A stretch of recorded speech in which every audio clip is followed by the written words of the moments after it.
Welcome to the Life Unscripted Podcast with Rosabel, the place where genuine conversations meet inspiring stories, personal growth, and a dash of humor. I'm Rosabel, your host, inviting you to embrace life's unpredictable journey. Celebrate your unique story and find joy in everyday moments. Get comfortable, stay curious, and let's explore together. Unscripted, unapologetic, and unstoppable. Hello, everybody. Welcome back to another episode of the Life Unscripted Podcast, where stories unfold with honesty, vulnerability, and courage. I'm your host, Rosabel Sofel. In today's episode, we're going to be addressing a vital topic that touches more lives than we often realize. And we're going to be talking about suicide prevention. We're joined by two guests whose stories and advocacy work embody strength, truth, and resilience. Their lived experiences are not just stories of survival, but of transformation and purpose. Deborah is a certified HCA and a published author, and also a teen suicide attempt survivor. Her book, Spots on a Leopard, EMDR Saved My Life, offers an intimate look into her healing journey. Deborah, welcome. Thank you very much. And then we have Brian, whose journey through loss, mental health crisis, and survival has also brought insight and purpose into the world of suicide prevention. Again, Brian, thank you so much for being here. Oh, well, thank you for having us on the show. No, thank you. This is a very, very important topic, and we're going to delve right into it. So first thing we're going to be talking is perhaps, the importance of prevention. So let's begin with something both of you emphasize deeply in your work: prevention over intervention. Deborah, what is prevention, or why is prevention such a central theme in your advocacy for suicide awareness? Well, very specifically, all of the resources that are currently available regarding suicide prevention, if you delve into them, you will find that it is primarily intervention action that is being shared, which is extremely important. We need absolutely every syllable of intervention information that is available today. But what I found lacking when I started my research in 2016 was the voice of people who had actually experienced it. And what is the best teacher? I thought experience was the best teacher. I think it still might be. And so we agreed, Brian and I, that what we had to offer would be extremely vital for students ages 8, especially 8 to 13 or before puberty. It's a mindset to give them a perspective on life that will help them to see the bigger picture and not catastrophize everything that goes wrong in their life. And at puberty, we've all been there, right? It is extremely negative and it's extremely difficult to navigate. And today's students are navigating way more than we did. And Brian can speak to that. Absolutely. Let me ask you, and perhaps Deborah or Brian can let's talk a little bit about this. So what are some of the most common myths or misconceptions about suicide prevention that you encounter, and how do you address them? Well, a big one is that people who attempt suicide want to die. Certainly been my experience and the experience of those I've talked to that that's not the case. It's not that the people who commit suicide want to die. It's that they are facing some sort of intolerable pain, or they fear some imminent intolerable pain, and they just want to escape from that, whether that's physical pain, if they're in such great physical pain they just can't see a way they don't want to continue living like that. But emotional pain, they fear that the future will contain such incredible physical or emotional pain that they see death as an alternative, that it's the best choice of a bad luck. So that's certainly a big myth. Another myth is that it's a cry for help. The cries for help typically come long before the suicide itself. the act of suicide is not a cry for help. It's an attempted escape. It's not the easy way out. It is somewhat selfish in that the person will do anything to avoid that pain or escape that pain personally. It's not that that person doesn't care. It's simply that they are so consumed by what they are experiencing that there just isn't room for anybody else. So it isn't a lack of concern for other people. It's not cowardly. Uh, People in burning buildings will jump out of high windows because they'll do anything to escape that burning. Deborah uses this analogy, which I think is perfect. When you really got to go to the bathroom, that one's a little more fun than my analogy of burning buildings. But when you really got to go to the bathroom, it gets to the point where you will do anything. And it doesn't matter who's in your way. You got to go. Uh, and, well, unfortunately, that drive, that need, it takes over everything.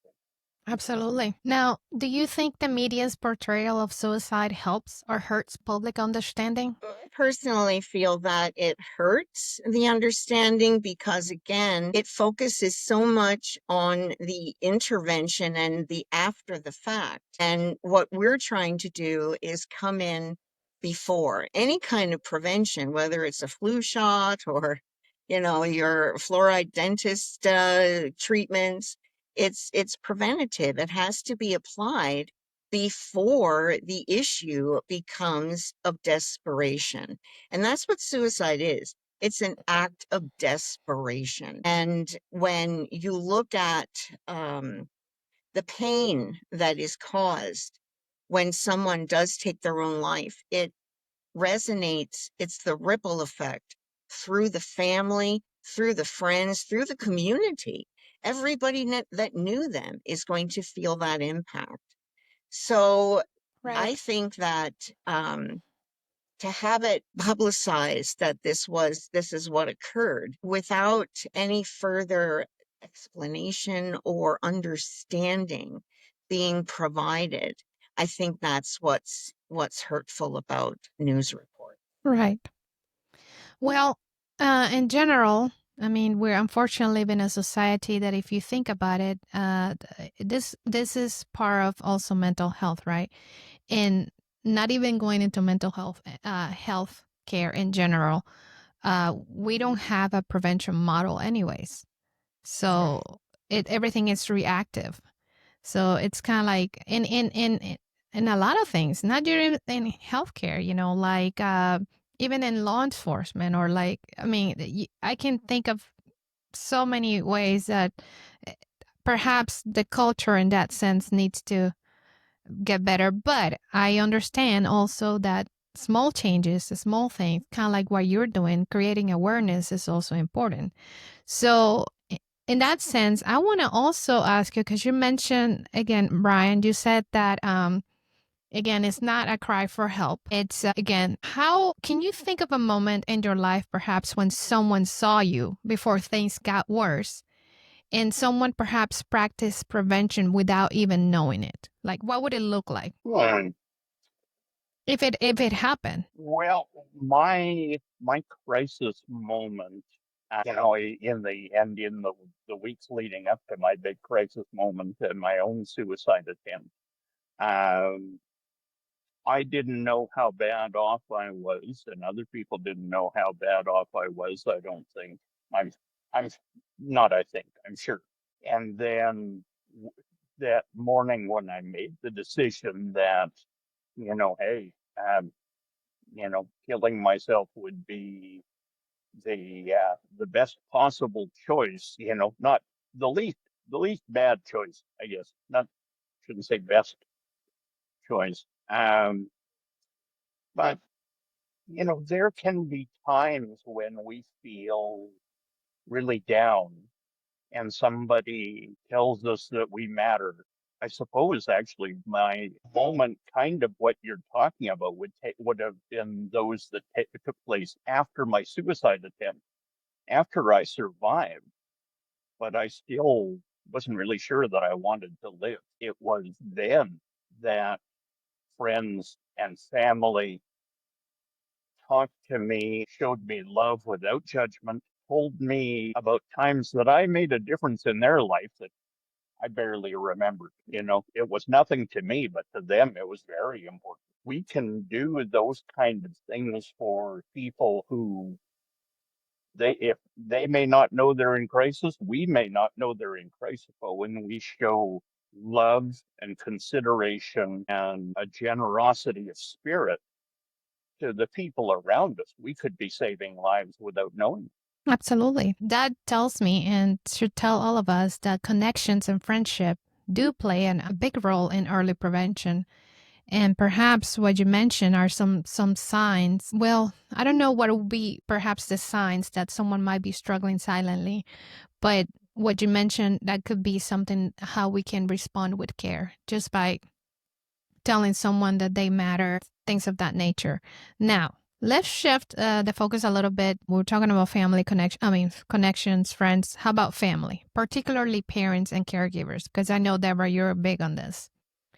Where and how would you prefer children to learn about suicide? Well, this is the big question. Many parents that we have interviewed regarding our program have flat out said to us, I don't want to talk to my children about suicide. And then my first question is, then who do you want them to learn about it from? Because just because the parents aren't talking about it doesn't mean they're not going to hear about it or have that kind of exposure to individuals around them.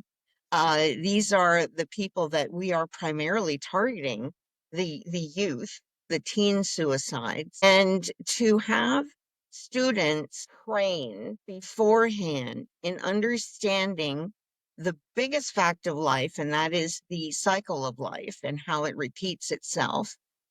For them to understand that, it better equips them to talk to their friends who are apparently withdrawing, or they're finding that there's an individual that they see as being bullied. And maybe they then would have the strength to go to that person and talk to them and say, you know what, this is not the end. We're going to graduate from school. We're going to get out of here and we're going to be into our whole new life where those people aren't even going to matter, and be able to talk to them on the ground floor and well in advance of the hopelessness. And that's what we focus on. Hopelessness is the saddest feeling you've ever had. So to a child, Yes. to a person who's in puberty, and for the first time they're feeling sad and it's not going away, that to them is the saddest they've ever been. They're touching hopelessness at that point. And we need to respect and understand that and teach them how to deal with that before it comes on. So, parents, yes, if the parent can possibly guide this information and teach the child, children, whether they show it or not, actually do follow what their parents tell them. They take that in and they're going to compare that information to everything else they're hearing. So, in essence, you believe that if parents do avoid the topic, children's perhaps either will remain unaware or they will find other potential harmful sources of information. Yes, Correct? that's what I believe. See, back in my day, sex education was finally being introduced in the schools, and it was a huge uproar. Parents were up in arms. Oh, no, we don't want sex education in the school. All right, then, parents, you have to take it over. If you're not going to do it, somebody has to do it. And they're hearing Absolutely. misinformation. And boy, in this day and age, when you talk about misinformation, it is abundant at this time. So if parents were to Yes. stand up and notice that this is as important as teaching their child how to cross the street safely, it's the same thing. How to wear their seatbelt, make sure you don't drink and drive. Matt, the Mothers Against Drunk Driving showed us just exactly what parents can do if they actually unite and stand up against something that is threatening our future generation. Now, let me ask you this. Perhaps this is a myth.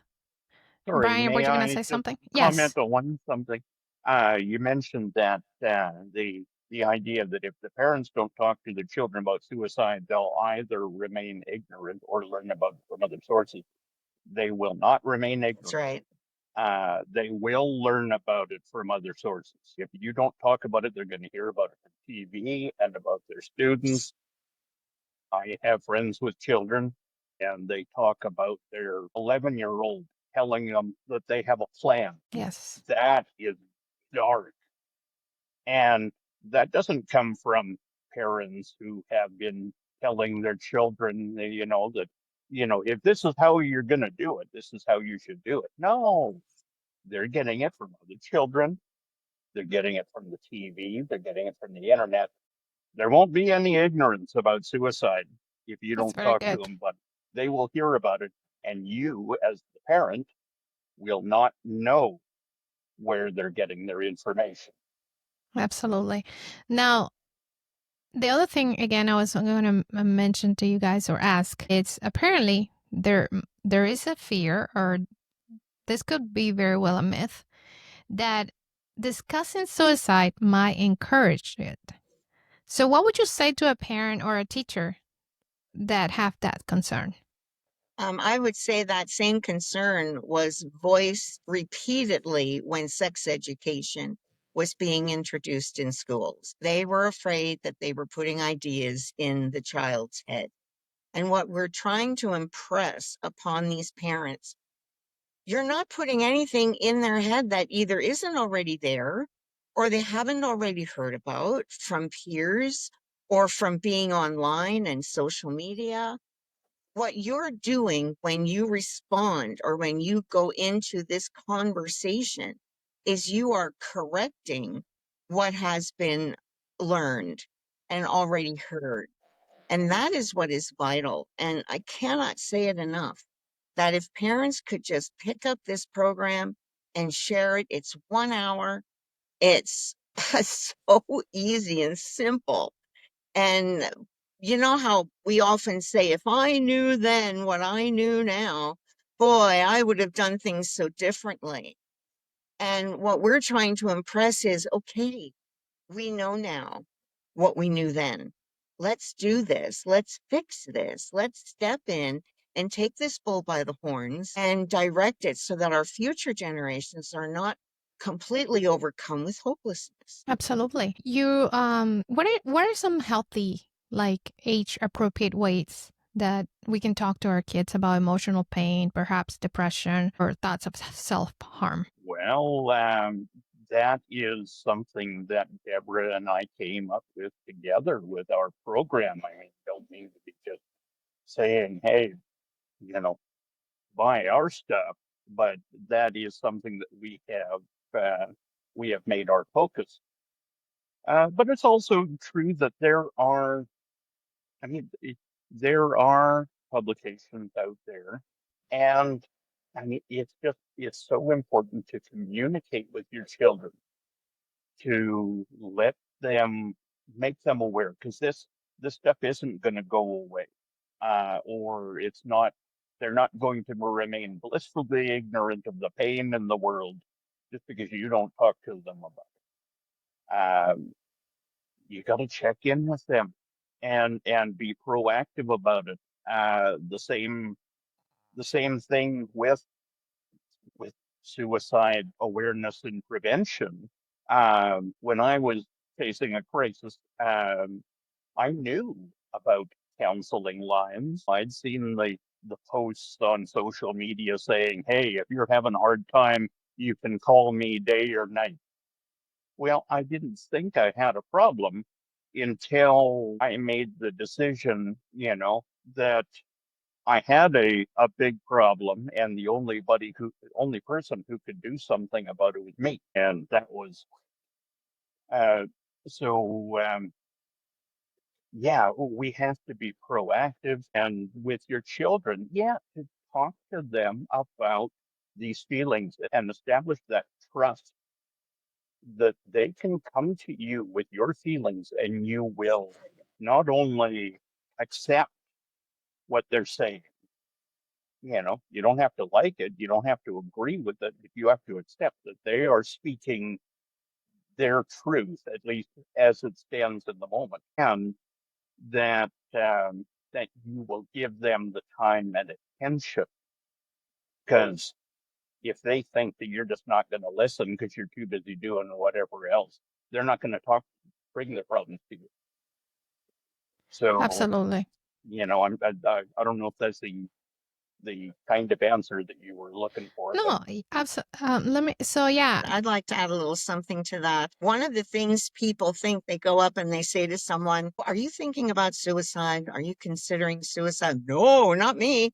I wouldn't do that. I would have said no the day that I tried if someone had asked me. And the people who are having what they call suicide ideation, that's thinking about how you're going to do it and working out in your head what you're going to write down, who you're going to say goodbye to, all those things, that's suicide ideation. And to be quite honest, some of the people who are the most successful in high school, your sports jocks and your, actors that get in the school play and the people that are in the chess club and they look like they have everything together, they are the ones that are at biggest risk because everything has happened to them at that point in their life. They have just kind of followed a path that they were guided into by parents and peers. And suddenly they're standing there and they're feeling very ingenuine. They feel fake. Oh my gosh. And it's called imposter syndrome. And when imposter syndrome hits, it's very strong. And people just go over the deep end because they haven't a clue what to do. How did this happen to me? I don't know how to recreate that. And suddenly, this peer in the high school, everything's going to be gone. And how are they going to maintain that image of being so successful and being on top of the world? So, asking someone, "Are you thinking of suicide?" is not the clue. What you need to do is say, "I heard that certain people feel this way sometimes," or sharing what you felt like when you were in puberty. Tell your kids, "When I was your age, I felt pretty fake at times. I didn't know how I was going to come in the next day and live up to the image that had been created for me." And that's what will get them to open up. absolutely. It's about sharing our experiences. The other thing, and before I'm already loving this conversation in so many ways. But before we continue, I want to know, like Deborah and Brian, you really teamed up in a way that brings both of your experiences together. I want to talk about that. I want to know, how did your partnership come about? I mean, what made you decide to work together on this suicide initiative? Well, I'll start that answer and let Brian finish. Brian's mother was in a home. She was in the respite, not respite. She was, what's it called, Brian? Sorry. hospice. Hospice. And my best friend knew Brian's mother and had heard through the grapevine that Brian had attempted suicide. And this friend of mine, as well as most of my peer group, knew that I was working and researching and putting together a program regarding suicide prevention. And so she told me about it, and I went to visit Brian and I kind of told him what I was doing. And I will let Brian pick it up from there as to how we ended up moving forward together. Yeah, because just to kind of fill in the blanks very quickly, I had been a caregiver for my mother for 4 or 5 years, and that really kind of took over my life. And I had always struggled with feelings of self-worth and what is my value? What is my purpose? I mean, I glommed onto that role too, and defined myself by that.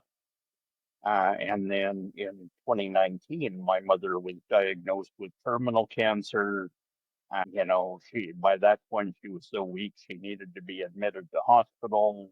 and for transfer to hospice. And, the rug had been fully pulled out from under me, and I didn't know what I was going to do with myself. And, it was kind of up and down, maybe I'm going to make it. No, my life is over. And then, I woke up one morning and said, no, it's, the only future I can envision for myself is one where I'm a burden on people I love, and they will resent me for it, and I'll be miserable.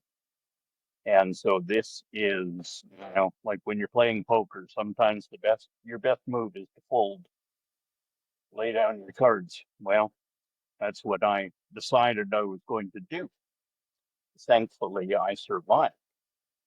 It was in January of 2020 that I was in a continuing care facility to rehabilitate from my injuries, because I attempted death by jumping and suffered a lot of broken bones. My right leg had to be amputated, so I was still pretty beat up and going through physical rehabilitation. And Deborah came and met me and said, "Hey, my friend and your mom was friends with your mom, and this is how I heard about your situation." And we talked. We got along famously. Deborah told me, hey, this topic is something that was very near and dear to her heart. And so she, you know, would you like to collaborate and, help other people from, going down this same road? I mean, Deborah and I both are survivors, but a lot of direct survivors. But a lot of people, they are the ones left behind by people who attempted suicide. I was left behind. Right. Yeah. Yeah, And how did that my feel? mother.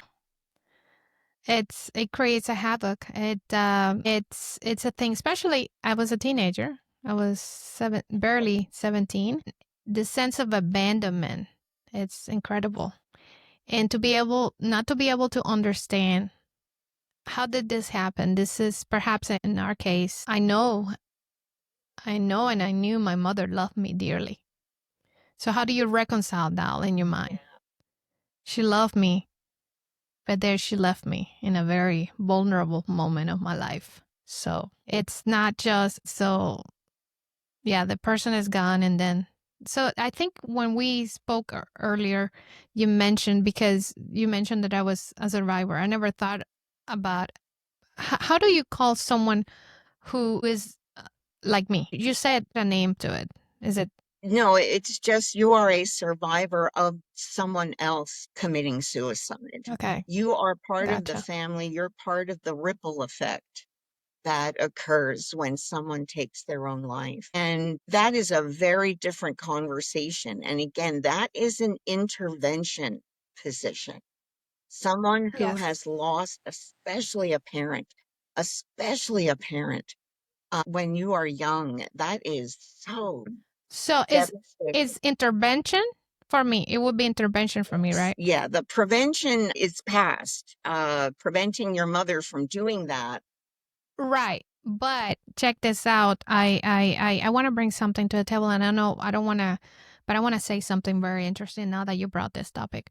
Perhaps within a month, or I don't know, close to the time that this happened, I was taken to a counselor by a family member, and the counselor talked to me, and the only words that I remember, she's saying, "Well, we had to now be careful because statistics show that perhaps you will end up doing what your mother did." I'll be honest with you. I was offended by it because I was deeply offended, and even until today. Because at that time, and I write that in my book, I realized, first of all, I said, "You do not know me. You do not know me."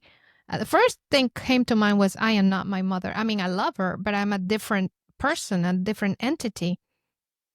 And I don't know if that was what sparked the fight in me, or but that stayed with me. And I don't know until this day, was that the right thing? Why this so-called psychologist, counselor said that. Maybe she was right. I don't know about statistics.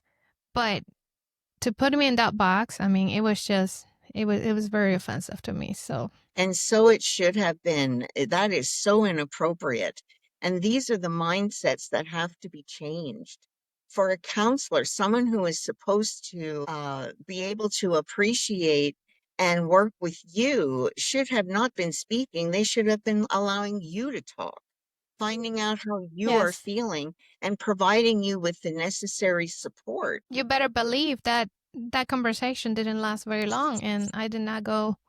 I didn't have a counselor. Probably I didn't have any counseling. Maybe 2 3 years later. I mean, after that, and I mentioned that because you said the whole prevention. So it's like in a way we also come part of the prevention too, because for whatever reason, whether she was right or not, you know, maybe from the sadness of losing, especially the circumstances, right? I have no sisters, no brothers, no other family members. The family was not supportive at all.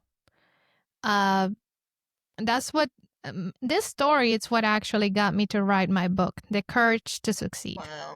To have the courage to become someone after Well, going through that, and may I then say, sorry, just may I say from, you know, certainly in that moment, that seems like that counselor was such an incredibly ignorant thing to say. Um, now, I'm not doubting the facts that yeah, statistically someone who uh, had recently lost someone to suicide is more likely to commit suicide. On the other hand, referring to somebody and citing statistics is a very ignorant and cold way of doing it. However accurate that statement may have been, you don't say it. Hey, just want to let you know that statistically you're now more likely to die by I suicide. just cannot imagine what they Well, thank you. what how did they think that was helpful? I don't know. I often will go off, and I'm a healthcare aide. I went through college. I went through plenty of education. I'm taking courses in intervention. I've taken some, and so has Brian. It's called the Assist program here where we live, and it is intervention, trying to resist, I see helping it. someone resist going forward and actually taking their own life. Academia, sometimes they don't know how to put it down and just become human and just be people and just be Yes, compassionate. But where is the compassion in that statement? That is just, that that reduced you to a statistic. Yeah, that's what you you did. know what that taught me. That taught me. I think I learned something from it, and when I learned, it's that every single person. I always tell this to myself. I said it before. Each one of us have a different set of fingerprints. We are so unique. I don't care how many billion people are on this earth. Each one of us, that got me too much into the concept of individuality and to see people or persons as who they are, the person that's in front of you, despite of their color, their race, their whatever, even their background, even where they come from, because you have seen historically so many people go against the odds, that, well, but it shouldn't be in that way. She should have done, because look, her mom and dad, da, da, da, da. No, we have to look at the person. Yeah. And we have to look at them individually again. And so the circumstances. So that's why. So it taught me that. And the other thing I wanted to ask you guys, and I can almost sense that perhaps, however long you've been together and the project, perhaps it have challenged you emotionally in ways that you did not expect. Can you tell me a little bit more about that? I will speak to that because I just went through that this past week again. I still carry a great deal of shame for having having my claim to fame be I did not take my own life. I'm going to be 72 years old this coming June. And what I have to show for my life, all the hard work, I mean, the work I did made millionaires. And what I have to show for my life is the fact that I'm still alive. And there are times that looms so huge before me that I have difficulty reaching out and continuing to look for opportunities to express and offer our program. So that is a challenge I did not expect to continue.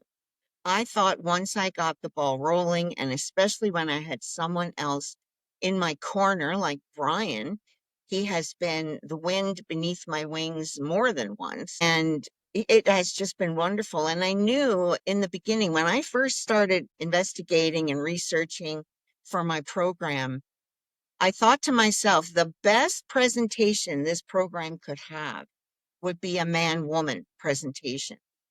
And there's 25 years between Brian and I. So we're spanning 3 generations. The one that Brian is in, the one between he and I, and mine, right? So that is a lot of experience to be able to share. So for me, that challenge that I repeatedly face some days is definitely one I did not expect. Brian can share if he has any such thing. Yeah. Sorry, can you refresh my mind on the question? So I could sense that for sure. Being working in this kind of in the environment, the talks and all that, speaking about suicide, perhaps have challenged you emotionally in ways that you did not expect. So I wanted to kind of know what are your thoughts on that? Well, I guess I don't know. I mean, yeah, as far as suicide, I don't really have any shame in my game in that respect. That I made peace with what I did, and I don't mind telling people about it. And that's not what Deborah was saying either, anyway. But I guess the emotional challenge is the frustration of trying to get people to be willing to listen and talk about it. As Deborah mentioned much earlier, parents saying, I don't want to talk to my children about that because I've put thoughts in their head. And I kind of want to shake them. This is not some kind of secret. You know, people, your children know about this stuff, on TV, or I guess children don't watch TV anymore, do they? Hello, Fred Flintstone. But yeah, through through you know shows and movies and their friends and social media. So I guess that's the challenge. I mean, but to a certain degree too, when I speak to other people who have experience with suicide, whether it's their own attempts or the attempts um, of others near them, like yourself. I mean, it's something I'm sensitive to. And so I'm repeatedly poking this kind of tender spot in my heart, in my psyche. Um, I don't mind doing it though, because that's something I can give, but it is sometimes uncomfortable. Yes. But I much prefer speaking to somebody like yourself who has this very raw and uncomfortable but very real story to tell than somebody who says, I don't want to talk about that, and I never want my children to know. Wow. Now, switching into something positive, I'm sure you have gotten some rewarding feedback, moments or times that you received, good feedback from those who have heard your stories. What do you think has been the most rewarding? So Deborah? far, I will comment on reaching out to an organization in Florida called Teen Suicide Prevention Society, Inc. And the people who were running that and still run that, I chased them since October. So 5, 6 months, I've been trying to get a hold of someone from there and finally did so. And the connection was just like two stars coming together, and just exploding because they started their quest in 2020 as well as Brian and I did. So we've been together since 2020. And while we were making the videos and occasionally going out to schools, talking to friends and neighbors, they were going on TED Talks and making inroads with other societies within their communities. And when we came together, it was so beautiful because what they had, we needed. And what we had, they needed. And so we're going to be moving forward, and we're moving forward together, and we are beginning to make some extremely wonderful and significant connections with other outlets. And again, everyone is into intervention, everyone is working after the fact. So we need to find one now that is going to be very open to getting ahead of the problem and talking to students before they experience the saddest time of their life. Absolutely. And while you were talking, I was thinking, as you can see now, perhaps, I'm a very curious little person, like since I was a child. And I have lots of questions, and I seem to I ask, wouldn't say little, but well, I was thinking about me, the little me, because it's always that comes to mind because I was just the kid that ask and ask questions and keep on talking. And so as you're talking, I'm listening to you and I'm like, oh, what about this? What about that? So the next question comes to mind is, how do you guys create the emotional boundaries, or let's put it this way, how do you recharge after sharing all these perhaps heavy personal stories? I mean, how do you find that balance? I am absolutely an introvert. Um, and a lot of people, they misunderstand what it means to be an introvert or an extrovert. Because there are people I know socially that have said to me after knowing me for many months or years, saying, I know your secret. What secret?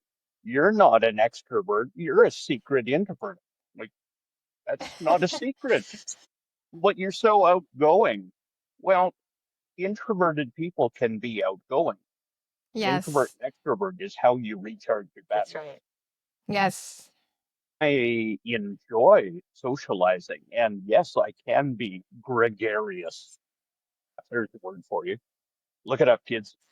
But afterwards, I need to be by myself to recharge, to I am the process. same way. Me Yes. Yeah, too. to I liken it to eating food you enjoy. Socializing is, for me, is like having, and when I'm with friends and having a great time, it's like a delicious meal, but there's only so much I can eat and then I need to go digest. And I have been in situations where that has been very much the case. I was at a concert that was absolutely incredible. The band was on fire. They played 6 encore songs because we just kept screaming our heads off. We were bananas. And after that, I had a chance to meet the band and I just couldn't do it. I was so emotionally and mentally drained that as much as I would have loved to, I just couldn't. So I went home. So that's what it's like to be an introvert. And yes, this has been great. But afterwards, I'm going to need time on my own to decompress and, Right. find that equilibrium. Now, before I move forward, perhaps with Deborah, I want to do something a little fun here. I want you to test my knowledge on this real quick. This is why, this is my opinion, or not my opinion, my concept of being extrovert and introvert. So, an extrovert person is someone who recharges their energies by being around people. They derive all their energy around people. And an introvert is someone who recharges their energy by being in time alone. Right? So, and I'm in that sense, I'm an introvert. You wouldn't believe that. I am very social. I love people, but in certain, in I don't like crowds. Although I can be in crowds and I can speak in front of thousands of people. I can sing. I can be. It's interesting, if we don't know the concepts of this, how people can, you know. But anyways, there's just a little thought in there. So Deborah, what do you think of what about you? Well, I'm the same. How do you recharge? Yeah, I need my private time, and I have music that I repeatedly use for that time. It's funny too, because I like to do research during that time. I like to, whatever that experience was, will have brought something up that I'm going to want to dig deeper into for whatever reason. And so that is the time I will spend actually studying and researching and listening to my music. And yeah, just I have Definitely. spa days, and these are my own personal, in my own home spa days. It's where I just take care of me and I just do whatever I need to do, facials and pedicures and whatever. Yeah, and I thoroughly enjoy it. And That's by the good. time all that's done, I'm ready to go. Ready to go be All with people right. again. Awesome. Now, I don't want to answer these questions for you guys, but for those of us who, again, here I am, here we are talking to people in general. Do you ever feel a sense of responsibility or pressure, perhaps, when speaking publicly about these topics? Sense of responsibility. Well, I would say yes to some degree Right. because I do this topic is very important, and so I want to represent it. I mean, first of all, I want to represent it accurately, but that's sort of a bit of a quirk about me all the time. That I want things to be accurate, whether it's good or bad. But in this, yes, I want it to be accurate. I do feel some sense of responsibility to represent this topic and the importance of conversation about suicide and suicide awareness and mental wellness and everything. I want to speak about it in a way that people will listen to and take it to heart. Yes. Not for my own, not for glory or glorification, but because I think the topic is so important. Right. And Brian, your story has so many layers. There's the grief, the caregiving that you were talking about, the mental illness, the survival, and you touch a little bit into that. Now, did you, well, I don't know if this is the right question, but I mean, I'm sure you have told your story plenty of times by now. Once or twice. Would you feel comfortable? Well, probably. What led you through to your suicide attempt? Like, how did you find your way through it? Yeah, well, I kind of touched on it before. Yeah, that I've had um, problems with, issues with self-worth and, uh, my mom told me about how I was a very anxious child from a very young age, self-serious, worried a lot about a lot of things, afraid of making mistakes, afraid of being ridiculed, fear of rejection, um, and and as a result, um, probably had problems with depression from a very young age, also, at least my teenage years and all through adulthood, and had thoughts, dark, morbid thoughts of death and dying and suicide and what might my funeral look like. And since my teenage years, whenever I felt guilt or shame over something, imagine, you know, either harming myself or being harmed by other people as a punishment, like really unhealthy stuff. And these thoughts became so ingrained that they became habitual, that even when I didn't feel down and even when there was nothing that I was aware of bothering me, I would still think about these things. So, I mean, I definitely had my issues already. And then, yes, you know, when my mom, and I was always closest to my mom, but being a caregiver for my mom, where because she didn't need total care, but with her bad arthritis, she couldn't go up and down stairs. She couldn't walk long distances. So I did the shopping and the laundry and the cooking. I also I would find us TV shows or movies to watch over supper time because that had been her habit with dad. Um, and he had a bad stroke in 20s. So, and he had done a lot for my mom, done those things I mentioned. So I took over that role. And then, yeah, when like, no, mom has terminal cancer and, a great big tumor wrapped around the vena cava, the main blood return from upper and lower body, inoperable. She's too weak for chemo. This is it. And that's it. What is there for me? I lost my one reason for living as I perceived it was taken away from me. And so I just thought, yeah, I can't picture a future for myself that I would want to be a part of. And so, no, I didn't want to die.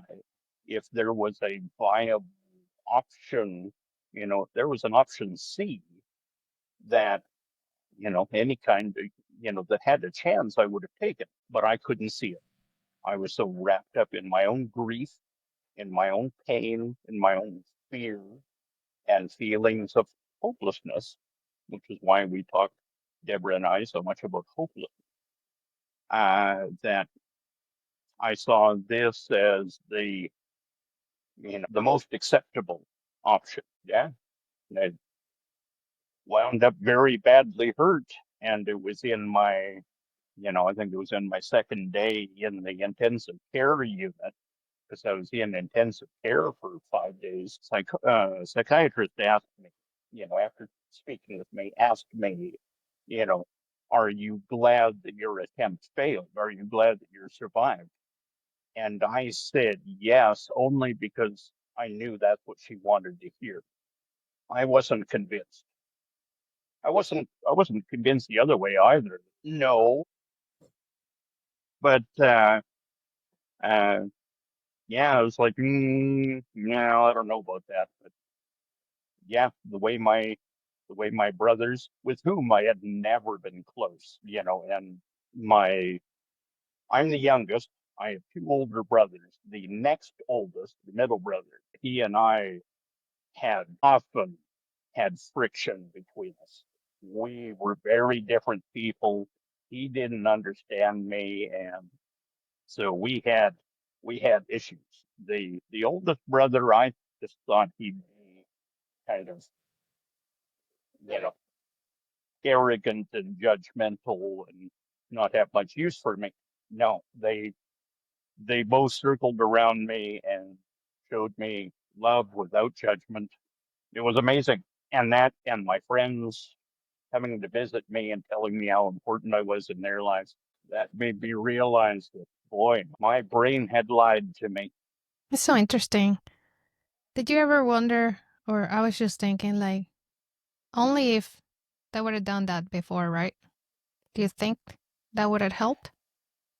Yes, really, I mean, part of it was just my Right. my friends did show me a lot of love. They didn't know how bad my situation was. With my depression, I had been so accustomed to masking uh, and acting like I was normal anyway. If my brothers had been closer, more supportive, more affectionate, um, quite Perhaps, yeah. certainly that's quite possible. Yeah. Thank you so much for sharing your story. Deborah, do you feel like sharing some of yours? I was 12 years old the first time I tried suicide and 19 the second time. But the second time I was really determined. I really made up my mind this is what's going to happen. And in the 70s, now this was in 1972. So in the 70s, there was a lot of drugs and stuff going on where I lived. And so I was sharing an apartment with another girl, and it was a party house for sure. And so I just took everything in sight and washed it all down with a bottle of vodka. And they didn't know if I was going to survive when they finally did come and get me. And I remember I came to at one point as they were pumping my stomach, but it was very brief. And then the next time I opened my eyes, I was in the bed and I realized that I had failed. And Brian and I have talked about using different words because you want to fail at suicide, right? And you don't want to succeed at suicide. So we have come up with some better vocabulary around that. But for the sake of conversation now, I was very angry and I didn't let on, but I had in my mind, I'm going to get out of here and I'm going to go do it right. And I had a very good doctor, and they must have detected it because they kept me for 10 days. And I went through an entire therapy session with him every day of those 10 days, including him saying, I'm going to have your parents come in. And I told him they won't come. And my mom didn't come, my dad did. And he just played games. I pretended, oh, I don't know why she's like this, right? Where they were so abusive. And at that point, when he left, the doctor said to me, you know what, Deborah? Some people should never become parents. And that was the first time I had permission to acknowledge what my parents were doing to me was wrong. It was absolutely wrong. And that's what set my feet firmly on the ground. And why, from that time on, I then had to fight very hard to resist trying to take my own life because I had thought about it so much, like Brian expressed earlier, it becomes a habitual thought pattern. And you just think about it, it's there. There's some very definite neuron tracks that your brain will very lazily follow over and over again. So I had to fight very hard between age 19 and 61. And in Wow. 1961, I got the EMDR therapy. And that's what changed my life. It's what saved my life because I don't know how long I would have still been able to have resisted it.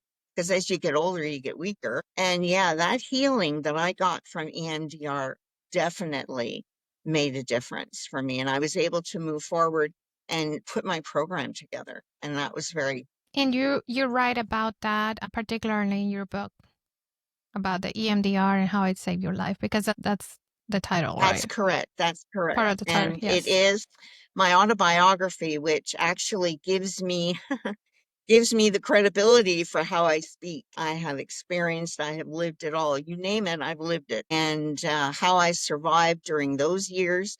I went to therapy off and on the entire time. Sometimes I would go 2, 3 years before I'd go back to therapy again. But I always had to go back because it always came back. And said, Yeah, I discovered EMDR actually uh, s- recently, 2020, 2021. It's it amazing. It's really good. It's great for PTSD, for any, yeah, definitely. Um, what advice would you give someone who's currently, where you once were? to definitely get a hold of our program and go through that program because it will, if you are just on the precipice, you're not on the threshold of actually, taking the leap. But if you're involved in suicide ideation, look at this program and get a perspective on life that very few people have. And it's amazing what it does when you have the bigger picture. You can then properly identify what you're going through now is momentary. This is not forever. And that's something that a person from age 10, I would say, on, when all this new stuff starts to come in, all these new feelings start to come in, prior to that, your only experience has been that was your entire life. There was nothing more than what was going on immediately. And while students are expected to make a choice regarding their career at around the ages of 15, 16, how much life experience do they have to be able to make such choices? Our program helps you, it's a framework in decision making. And it will absolutely make a difference. I know for a fact if I'd had that training then, I would have definitely looked at life very differently. And therefore, my end goal, or my life's purpose being revealed, in my 70s, would have been more than just being alive. But I'm happy that I survived, and I want other people to survive sooner so that they can make much more than. Absolutely. Well, and if I may say, certainly yes. Getting hooked up with our product, something we would very much like. But seriously too, if you are, if you feel that you are kind of on that path to suicide, or if somebody you know is, then really we couldn't recommend, professional intervention enough. Find the counseling crisis lines in your area. Um, speak to counselors, psychologists, psychiatrists, um, doctors, nurses. We don't. We're not saying our product can replace professional help when it's needed.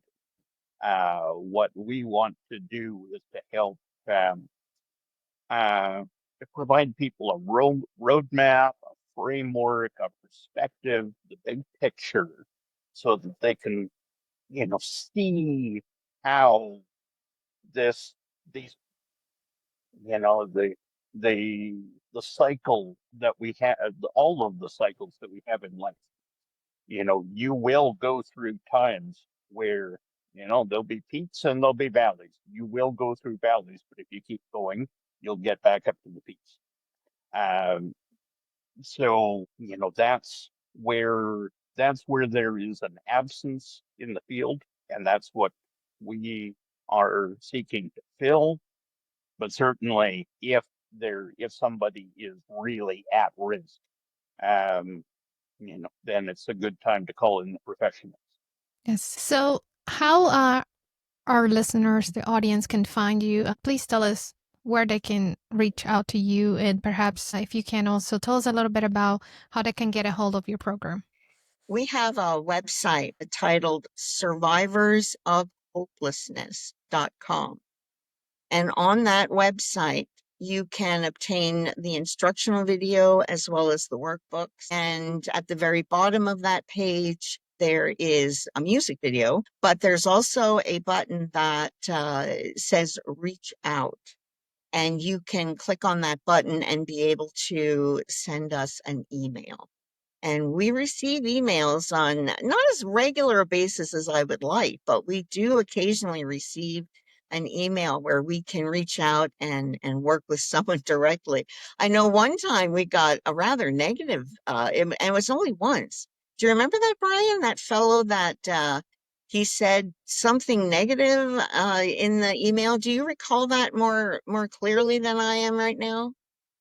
It was way back in the beginning when we first started working on the Facebook, and we got an email. Now, was that the fellow who said that you're telling people that they have to live even if they're in terrible pain or anything like that? Was Yes, that the one, or was yes, that yes. okay? I got back to him and I said, at that time, euthanasia has become very popular amongst the terminally ill. And so, yeah, I got a hold of him and I corresponded with him.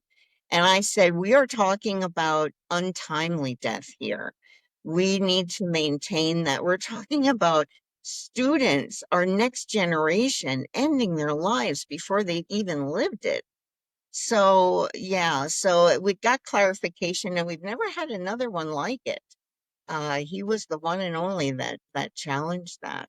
But survivorsofhopelessness.com. That's where you can find Brian. And our And program, if I mhm, may just really briefly in a nutshell, is based around the 5 stages of intellectual development, where you go from stage one, just as just a little baby, where you don't know, and you don't know that you don't know. You don't know what you don't know. You couldn't even ask. You Right. go to the toddler stage, which is kind of what you were talking about, Rosabel, where it's, oh, but why? But why's that? Why's that? Mm-hmm. Then you go to the teenage years, the stage 3, where it's like, yeah, I got it figured out. You get just a smattering of knowledge, and you think, well, that's it. I got it figured out, right? And then but you find out that it's much more complex than you gave it credit for. Then the stage 4, which is kind of what Deborah, or not kind of, which is what Deborah was talking about before, where you have the people who are succeeding, but they still don't have that complete knowledge. And a lot of young people or adults, when they're at stage 4, they think, well, what if I'm just getting lucky? Or what if I'm not actually as smart or as good as I think I am? And this could all fall apart tomorrow, and then where will I be? So that can be a challenging stage 2. But then you get to stage 5, where it's like, yeah, I got this sorted out. But life isn't so simple. As soon as you get your first job, your first relationship, you have your first child, you're right back at stage 1. Blah, blah, blah, blah. Don't know what you That, don't know. you walk onto the job site, and the boss is like, any questions? I don't know. I don't even know what to ask. Yep. And then you start like, hey, how do I turn this on again? What button do I push now? And then, now I got it. No. No. And this cycle will keep coming back through your life, which can be frustrating, certainly as you get older, when you think, okay, by now I must have this figured out. And you make a video about your program, the 5 stages of intellectual development, and you realize that no, you didn't have it figured out. In fact, not that that happened to us. Um, but the good thing is, though, that when you are facing, sorry, my earphones keep sliding, that when you are facing those challenges, if you keep going, you will come out the other side. So that's really the big takeaway from our program, is that this too shall pass.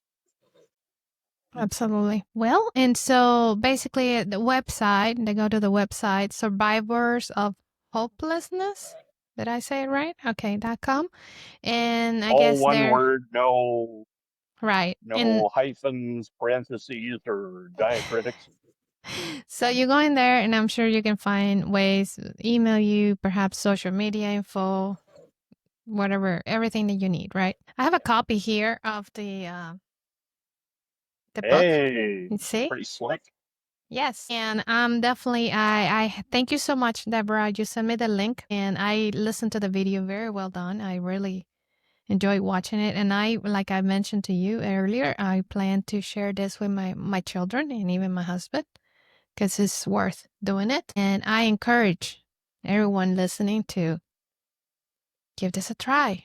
Deborah and Brian, thank you so much for sharing your courage, your heartbreak, and your healing with us today. I believe your stories would undoubtedly reach the heart of many. It already reached mine. To our listeners, if you're struggling or you know someone who is, please, please reach out. Help is available and you're not alone. We all have, we'll have resources. I'm going to put the links on the show notes, including Deborah's book, right?